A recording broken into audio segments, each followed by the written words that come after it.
Eu gostaria que você abrisse sua Bíblia aí, em Provérbios, ou acompanhasse no telão. Eu vou ler os versículos 10 ao 27 do capítulo 4 de Provérbios. Vamos falar sobre o tema hoje, 2 caminhos. Provérbios, capítulo 4, então, a partir do versículo 10 diz: Ouve, filho meu, e aceita as minhas palavras, e se te multiplicarão os anos de vida. No caminho da sabedoria te ensinei, pelas veredas da retidão te fiz andar. Em andando por elas, não se embaraçarão os teus passos. Se correres, não tropeçarás. Retenha a instrução e não alargues. Guarde-a, porque ela é a tua vida. Não entres na vereda dos perversos, nem sigas pelo caminho dos maus. Evita-o, não passes por ele.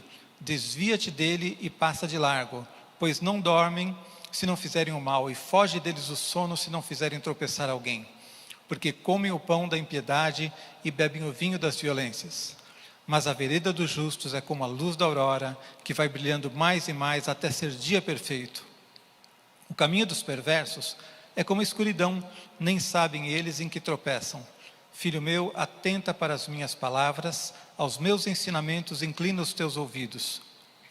Não os deixes apartar-se dos teus olhos, guarda-os no mais íntimo do teu coração, porque são vida para quem os acha, e saúde para o seu corpo.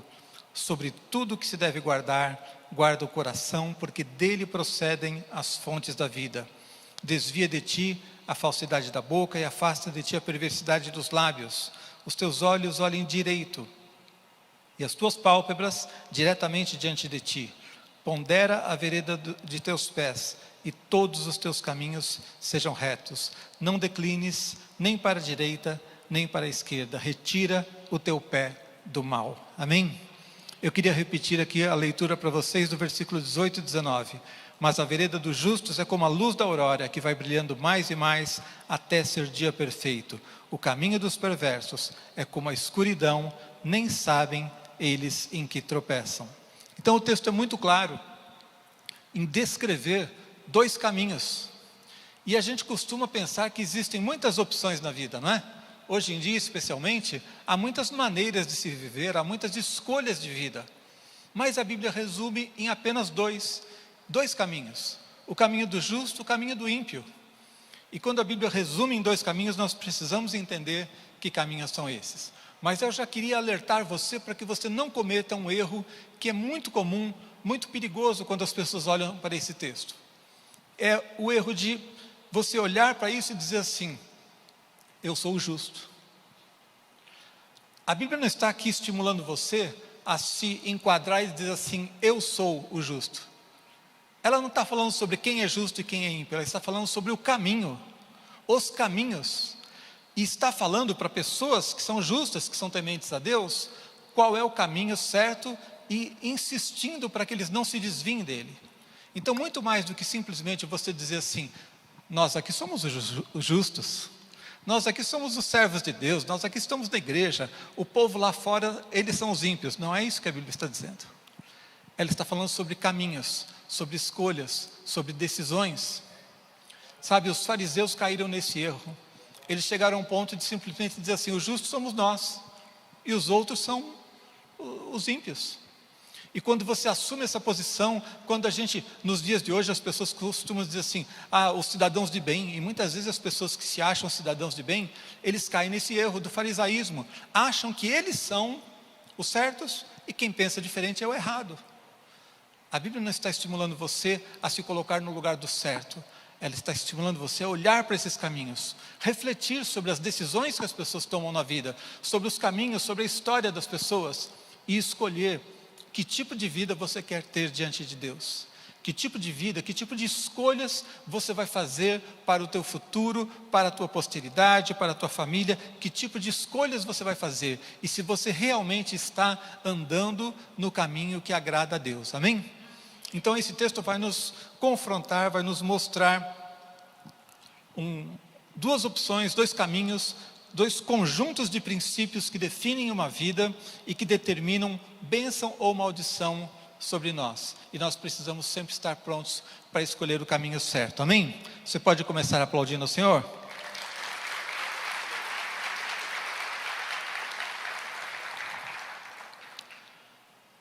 Vamos começar do mal para o melhor, né? O que é o caminho do perverso? O que é o caminho do ímpio, segundo o texto? Versículo 19 diz assim: o caminho dos perversos é como a escuridão, nem sabem eles em que tropeçam. Eles nem sabem o mal que estão fazendo, nem sabem das consequências dos seus atos, do que os espera diante das escolhas que fazem. É um caminho de tropeços constantes. Quem anda na escuridão, a figura usada aqui é a da escuridão. Eu não sei se você já... Hoje em dia é muito difícil a gente andar numa escuridão de verdade, não é? A gente tem sempre iluminação em todo lugar. Mas eu já estive uma vez no interior, num dia que não tinha estrelas, não tinha nada. Você não enxerga um palmo adiante do nariz. As pessoas antigamente não tinham luz elétrica a toda hora, então eles entendiam melhor essa figura da escuridão. Andar na escuridão significa não estar enxergando. Eu não sei para onde eu estou indo. Aqui, por exemplo, está relativamente escuro, mas nós temos iluminação. Então eu estou enxergando ali na frente. Se eu precisar me dirigir até ali à frente, eu estou enxergando o caminho. Não perfeitamente, posso até ter um tropeço ou outro, mas eu estou enxergando. O texto aqui está falando de uma escuridão completa, de pessoas que não sabem para onde estão indo, não são capazes de entender o seu erro. O caminho do perverso é um caminho em que ele acha que está tudo bem. As pessoas não escolhem um caminho mau para se dar mal. Elas escolhem o caminho que elas acham que vai ser bom para a sua vida.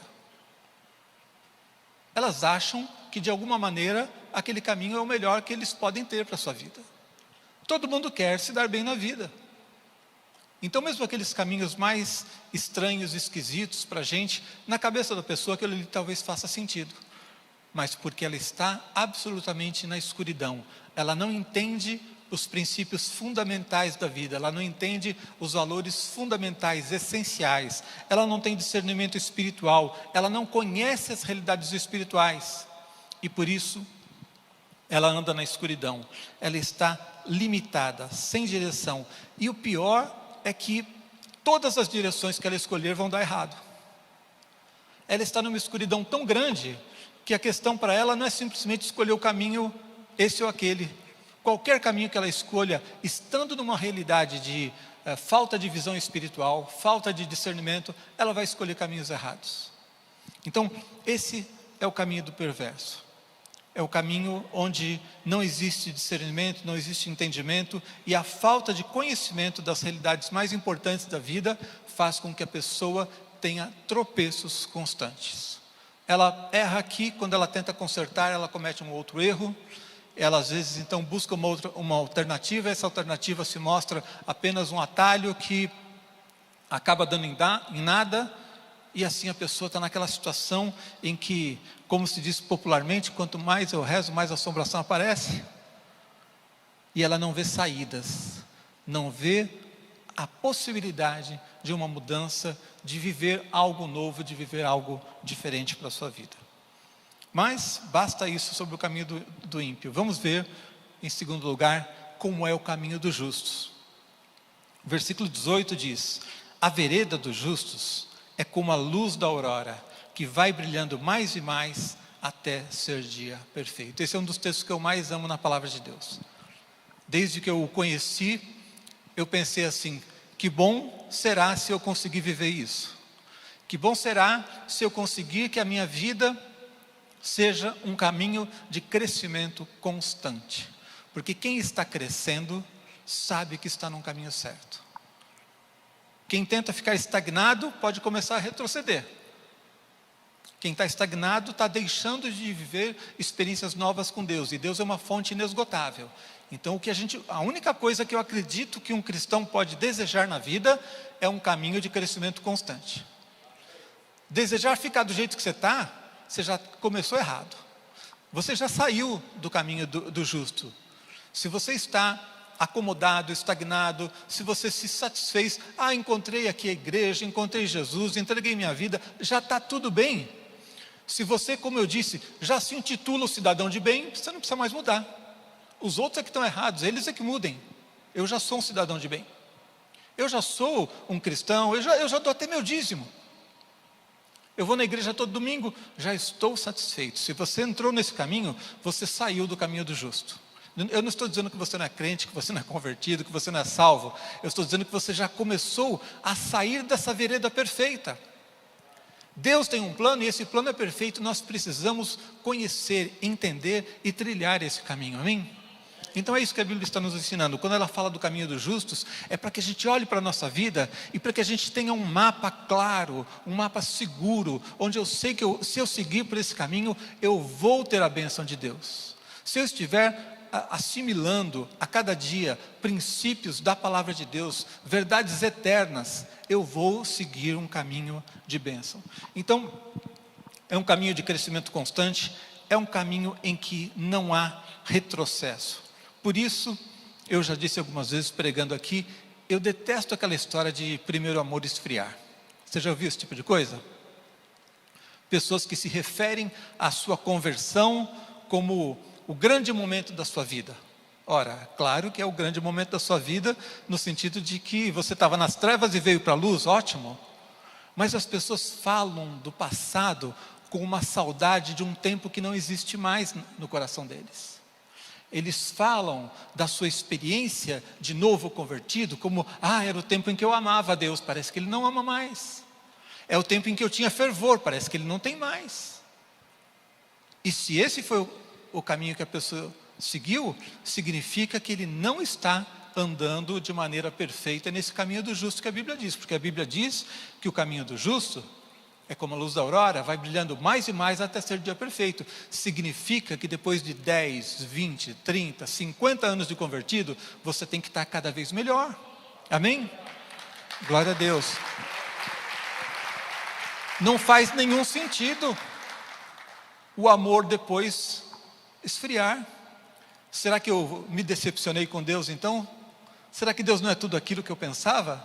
Ora, se o primeiro amor era melhor, é porque você não conhecia Deus o suficiente. Na hora que você conheceu, você se decepcionou. Gente, isso infelizmente acontece em alguns relacionamentos, seja de amizade, seja num casamento. Isso pode acontecer com algumas pessoas, mas com Deus não pode, não faz sentido. Então, é uma vida em que há crescimento constante. A fé madura é melhor do que a primeira. Amém? Hebreus 10:39 nos diz: nós, porém, não somos dos que retrocedem para a perdição, somos, entretanto, da fé para a conservação da alma. O autor de Hebreus está dizendo assim, olha, nós não somos daqueles que retrocedem. Tem gente que começa bem e depois esfria, tem tropeços, retrocede, esfria na sua fé. Nós não somos desses, nós somos daqueles que permanecem firmes na fé. Amém? Efésios 4:13, até que todos cheguemos à unidade da fé e do pleno conhecimento do Filho de Deus, à perfeita varonilidade, à medida da estatura da plenitude de Cristo. Então, o único objetivo que você pode ter na vida é ser cada dia mais parecido com Jesus.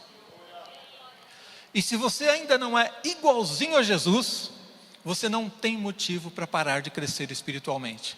Você não pode parar de ter alvos. Você não pode parar de alimentar a sua vida espiritual e de desejar todo dia um novo reavivamento, uma nova experiência, conhecer mais a Deus, conhecer mais a palavra. Amém? O objetivo é a plenitude de Cristo. É para isso que nós caminhamos.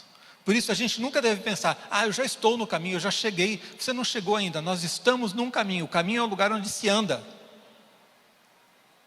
Não é um ponto de chegada. É a maneira como nós vivemos. E ainda Filipenses 3, 13 e 14, o apóstolo Paulo, um texto bastante conhecido, onde ele diz assim: irmãos, quanto a mim, não julgo havê-lo alcançado. Eu não estou lá, eu não parei ainda. Mas uma coisa eu faço, esquecendo-me das coisas que para trás ficam, avançando para as que diante de mim estão, prossigo para o alvo, para o prêmio da soberana vocação de Deus em Cristo Jesus. Esse tem que ser o nosso modo de vida. Esse é o caminho dos justos, é um caminho de crescimento.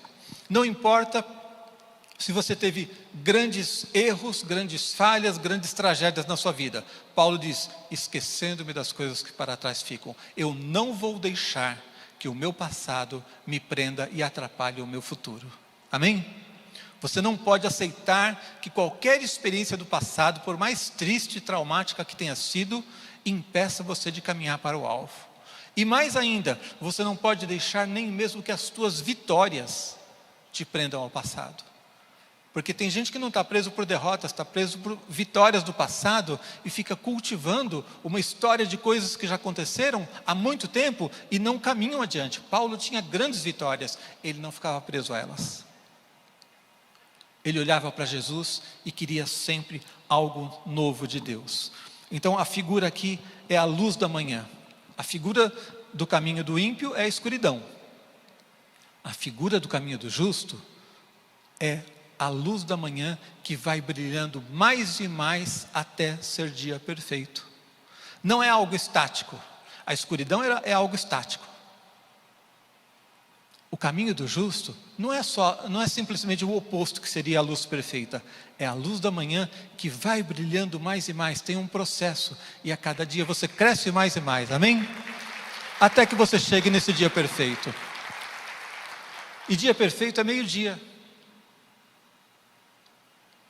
É aquele momento em que existe tanta luz que nem mesmo a sua sombra você consegue enxergar, porque a sua sombra está debaixo dos seus pés. Tudo em volta é luz. Esse é o nosso objetivo. Agora, quero deixar bem claro uma coisa. Se você está passando por uma luta momentânea, se você está passando por uma fase difícil na sua vida, não quer dizer que você saiu do caminho dos justos, amém?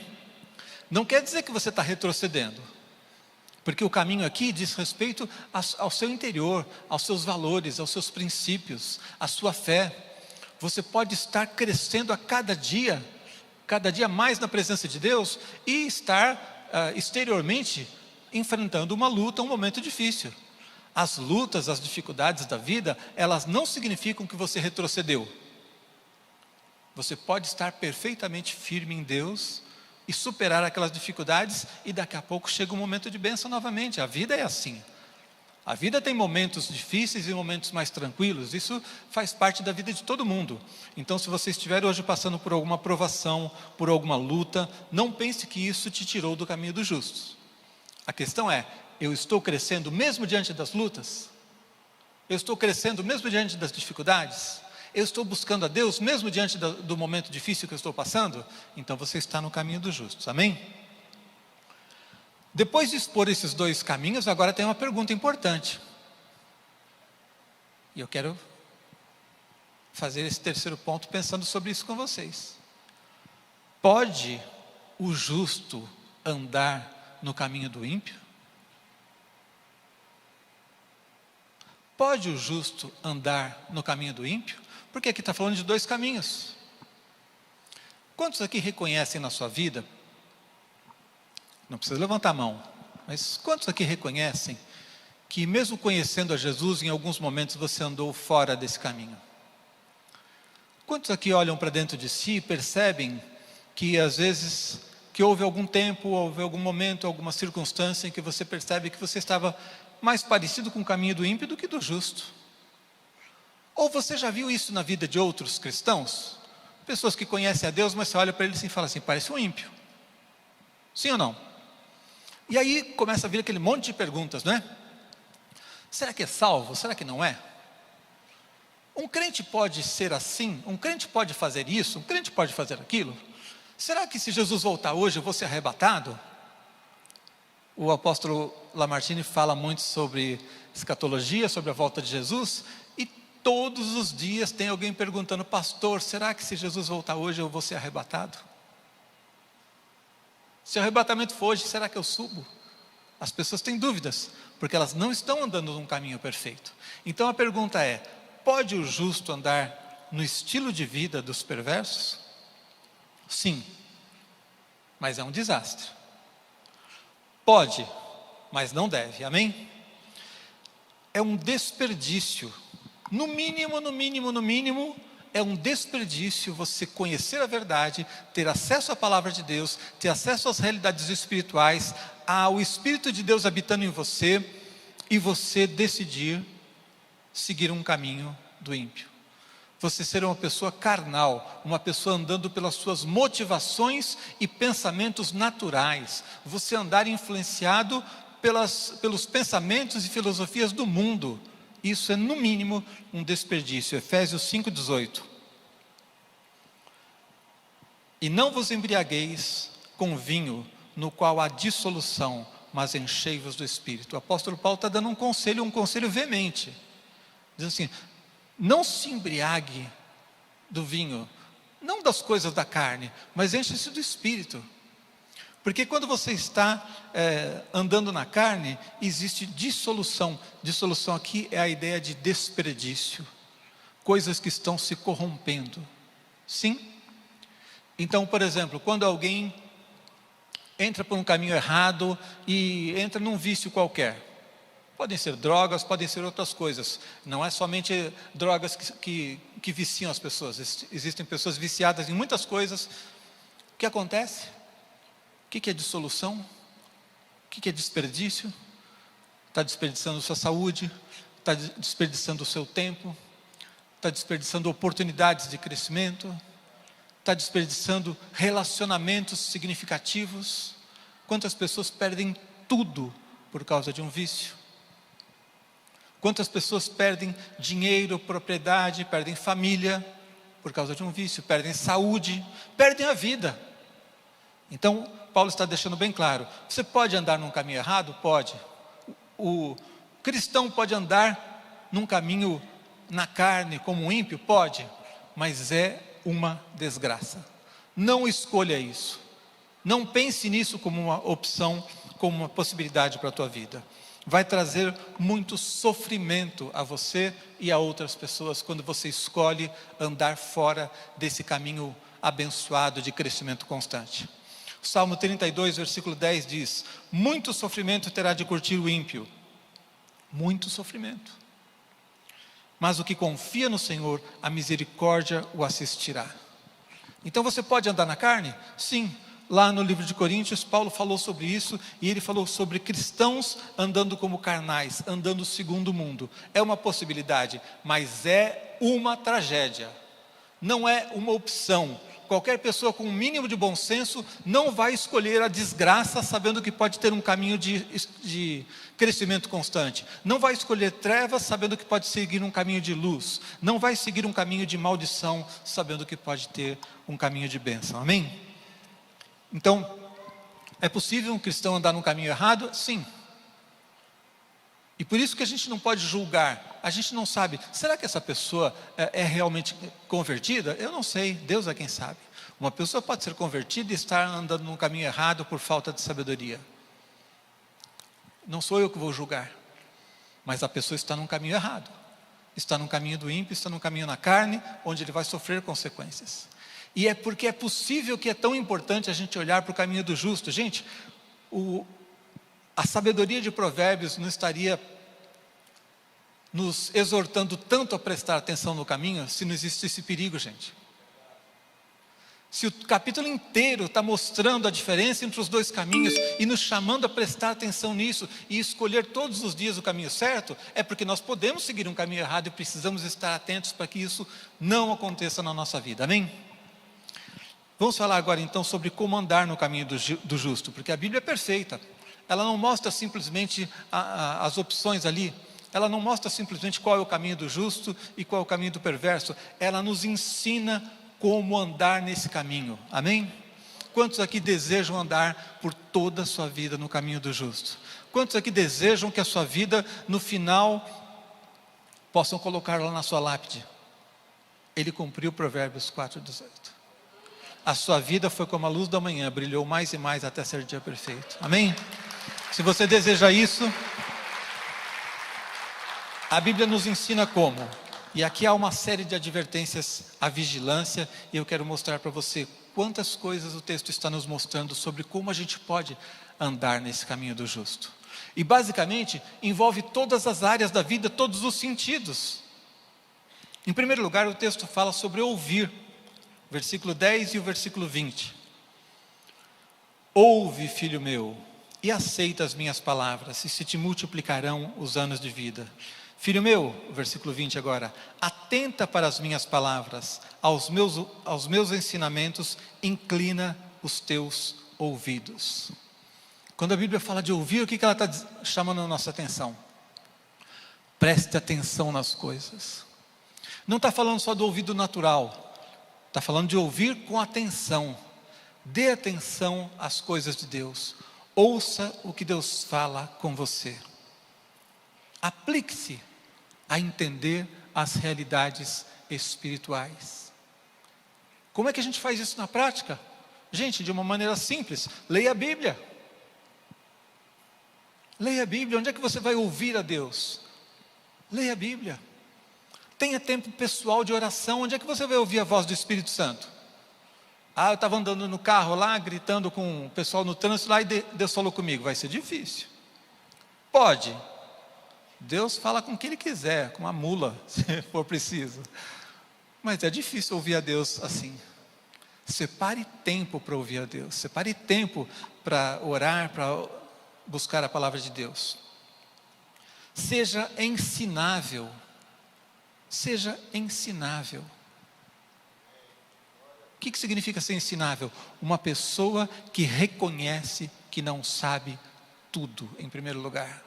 Uma pessoa aberta para ouvir, aberta para aprender. Uma pessoa que tem humildade para reconhecer quando é repreendido por um erro e olhar e dizer assim, é verdade, eu estou errado, eu vou corrigir isso. Amém?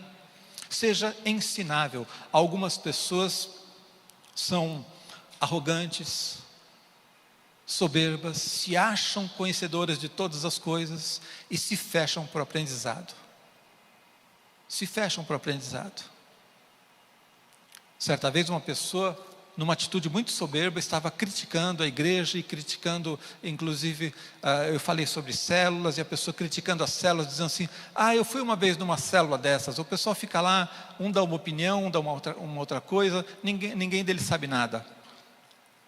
E eu respondi para a pessoa, é porque eles não sabem, reconhecem que não sabem, que eles podem aprender. Quem pensa que já sabe tudo está condenado a não aprender mais. E eu acho que a pessoa entendeu que eu estava falando dela.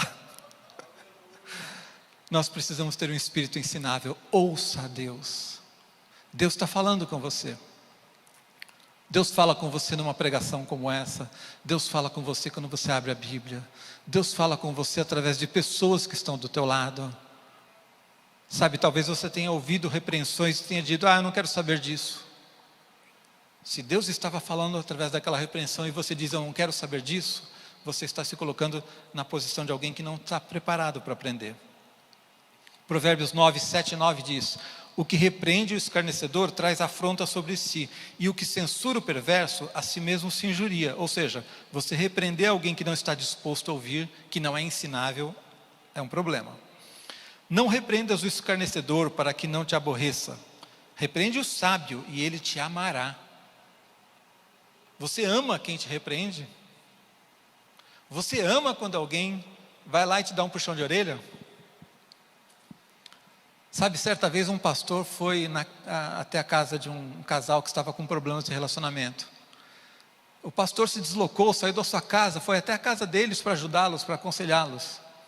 E num dado momento da conversa, o pastor repreendeu, mostrou ao homem ali, aquele irmão, que ele estava com um comportamento errado.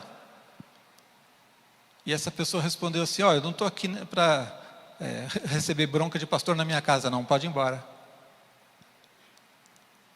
Então, algumas pessoas não são capazes de amar quem os repreende. Nem sempre é fácil ouvir uma repreensão.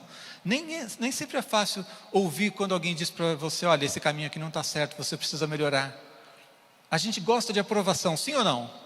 A gente quer aprovação, a gente precisa de aprovação. Faz parte da nossa natureza. Mas você precisa ouvir aqueles que te repreendem, porque o sábio, quando é repreendido, ele ama a pessoa que o repreendeu. Dá instrução ao sábio, e ele se fará mais sábio ainda. Ensina ao justo, e ele crescerá em prudência. E o segredo aqui é o temor do Senhor, versículo 10, Provérbios 9:10. O temor do Senhor é o princípio da sabedoria, e o conhecimento do santo, a prudência. Sabe, você pode estar lá no fundo do poço, mas se você é ensinável, se você está disposto a aprender, você está num caminho abençoado. Amém? Segunda coisa que o texto nos ensina, reter. O caminho dos justos é um caminho onde você ouve e você precisa reter. Versículo 13, retenha a instrução e não a largues, guarda, porque ela é a tua vida. O que significa aqui reter? Significa memória, significa guardar aquilo que você recebe, proteger aquilo que você já recebeu. Sabe, você tinha 10 problemas, e você se converteu, e você começou a tratar cada um deles, Deus começou a te orientar, e você já se livrou de 3. Guarde isso. Guarde essa vitória. Enquanto você caminha para cuidar dos outros 7 que ainda faltam, não deixe que esses outros 3 voltem na tua vida. Guarde aquilo que você já conquistou. Retenha as bênçãos, as vitórias que Deus já te deu. Não volte atrás naquilo que você já conquistou. Você aprendeu algo? Não desaprenda. Não esqueça aquilo que Deus já falou com você. Então muitos conhecem e esquecem. É preciso de novo ler, meditar, estudar a palavra, orar, buscar a Deus para ser capaz de reter aquilo que você já alcançou. Outra atitude para você se manter no caminho do justo, decidir. Versículo 10 mostra que nós podemos escolher o caminho da vida para termos vida ou rejeitar a ambos. Eu escolho o caminho da vida, eu escolho o caminho e recebo a vida. Ou eu rejeito os dois. Eu não posso rejeitar o conselho, rejeitar o caminho e querer a bênção do caminho do justo. Se você quer a bênção do caminho do justo, você precisa decidir seguir o caminho do justo. Sabe qual é o nosso problema? A gente decide o caminho errado, mas quer que no final lá esteja a bênção do caminho do justo. A gente diz, eu vou fazer da minha cabeça, mas no final a gente quer, Senhor, que lá no final eu encontre a bênção que eu estou procurando. Você escolheu o caminho errado, mas quer que o resultado seja certo. Eu vou perguntar para você, funciona? Escolha o caminho certo e você vai colher a coisa certa. Escolha a vontade de Deus e você vai colher a vontade de Deus, vai colher a bênção de estar na vontade de Deus.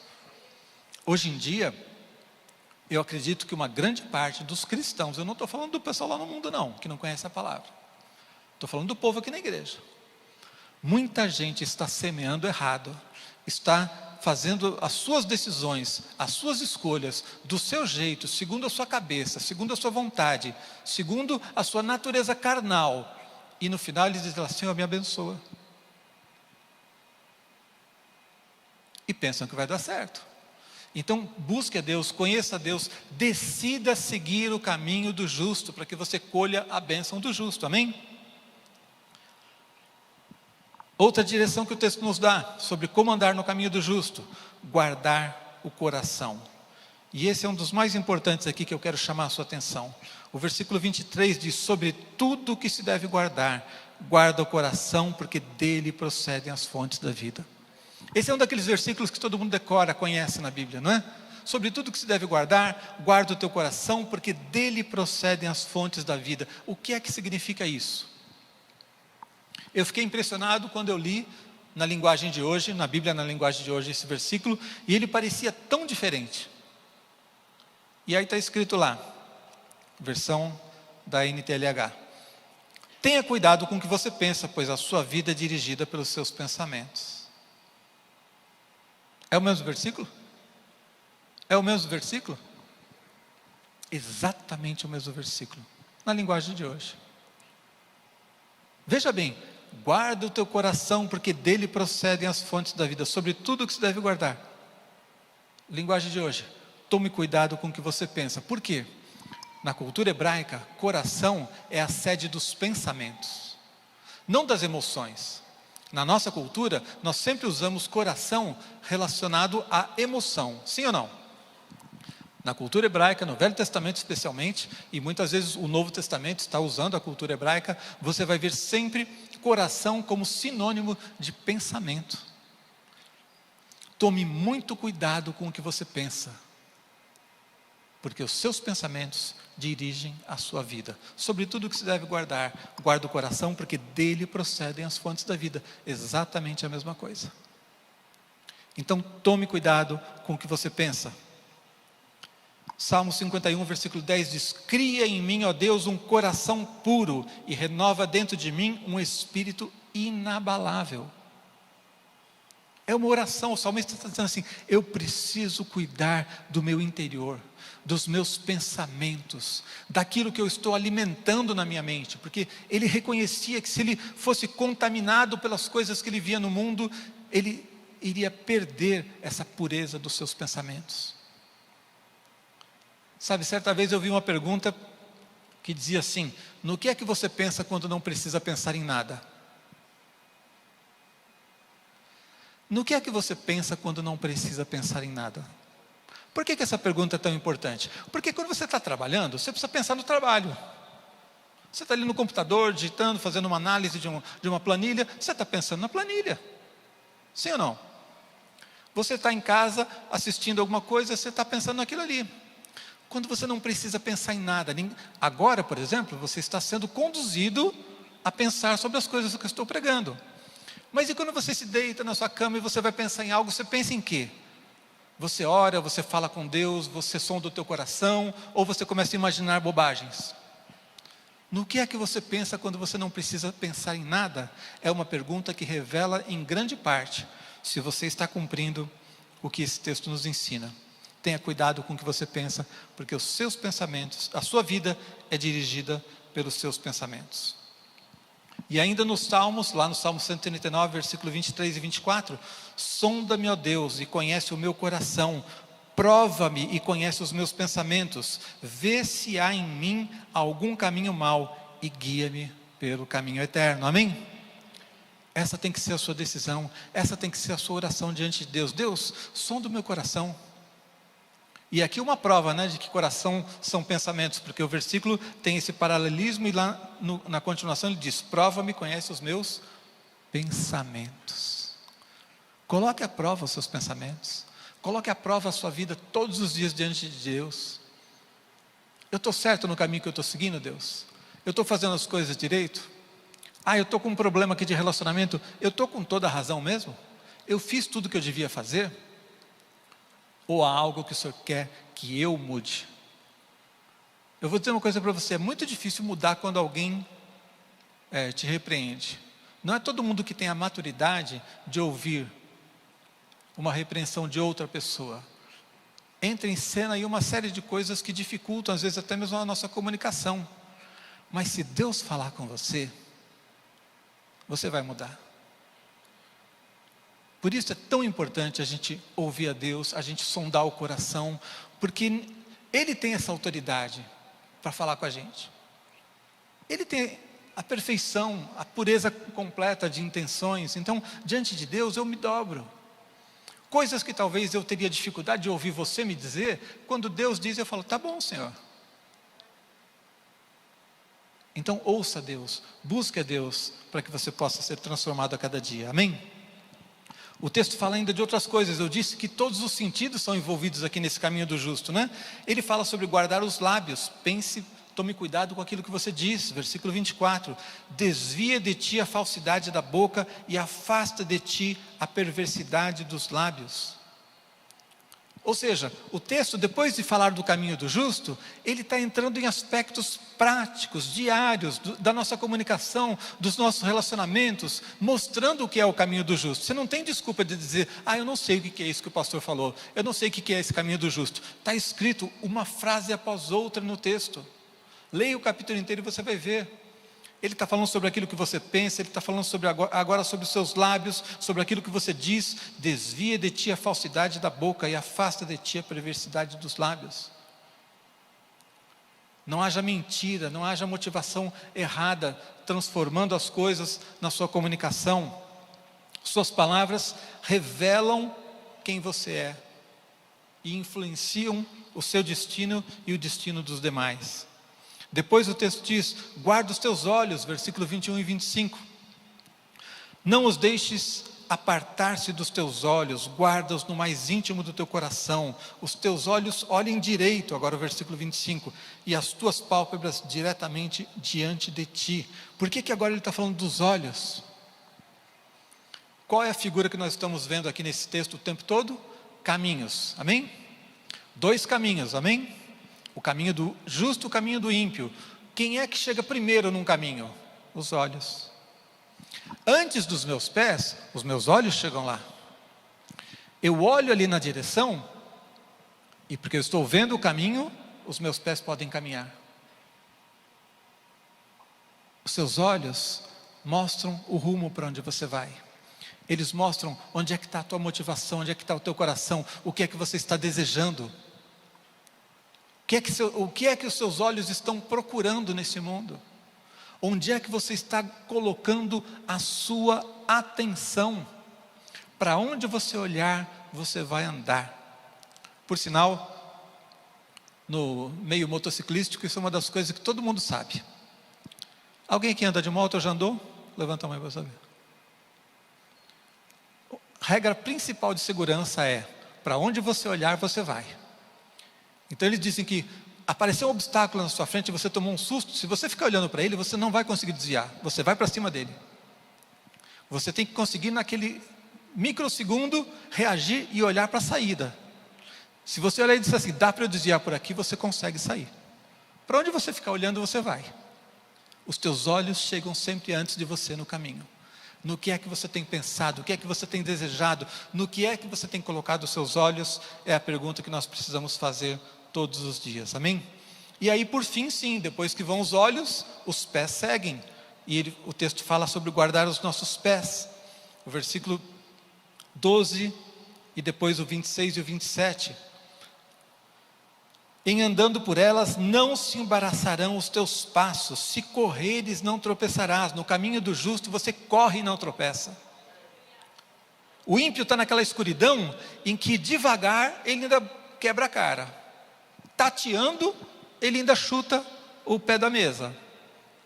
Mas quando você anda no caminho do justo, você corre e não tropeça. É isso que você deseja para a sua vida, amém?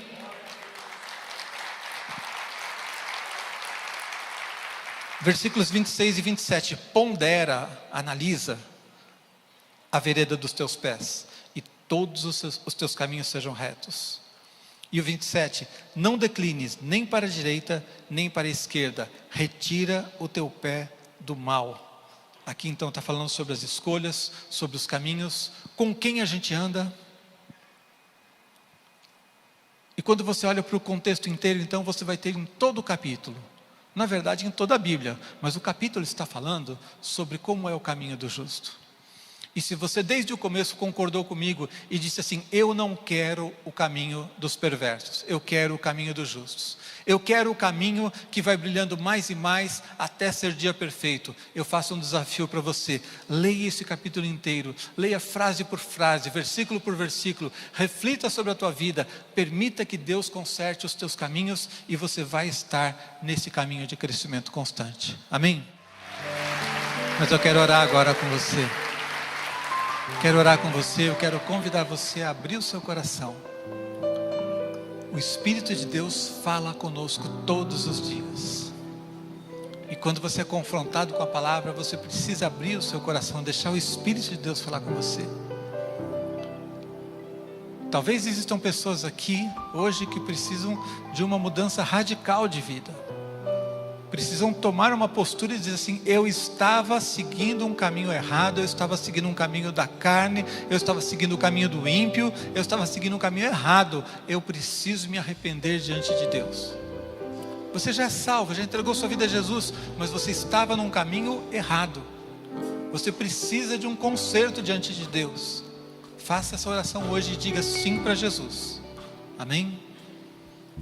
E cada um de nós aqui, em alguma área da vida, precisa crescer, precisa dar mais um passo, precisa aprender algo novo, precisa chegar diante de Deus e entregar mais uma área que estava guardadinha lá, e que a gente achava que estava tudo bem, e agora o Espírito de Deus te mostrou: olha, isso aqui também precisa mudar.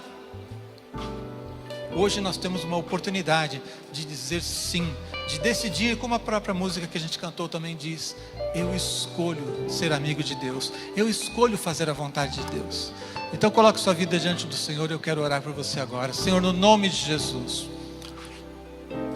nenhum de nós aqui escapa, ó Deus, da necessidade de transformação, de mudança, de arrependimento, porque nós ainda somos falhos, ainda somos pecadores, nós não chegamos à plenitude da estatura de Jesus e precisamos ser transformados dia a dia, Deus.